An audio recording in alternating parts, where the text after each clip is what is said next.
الاتنين اللي انت شايفهم في الصورة دول خلاص بيخلصوا الحكاية. الرئيس الروسي فلاديمير بوتين والرئيس الامريكي دونالد ترامب بيخلصوا القصة في العالم كله.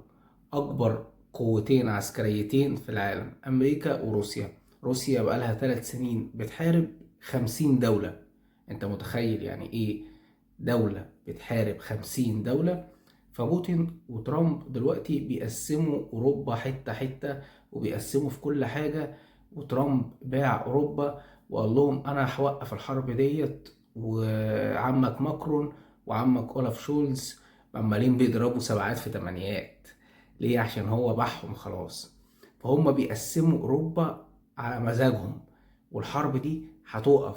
بوتين هياخد ال4 مناطق. الاربع الدونباس، اقليم الدونباس ده بينقسم لاتنين: لوهانسك ودونيسك، وجنب منه خيرسون وزاباروجيا. ال4 مناطق دول خلاص. وال4 مناطق دول فيهم 90% من الاقتصاد الأوكراني. أنت متخيل 90% من الاقتصاد الأوكراني؟ وفيهم معادن ومناجم ثمينة الثمن ب 13 تريليون دولار. فالاتنين دول بيخلصوا الحكاية. ما تنساش تعمل الاكسبلور واللايك والكومنت. سلام.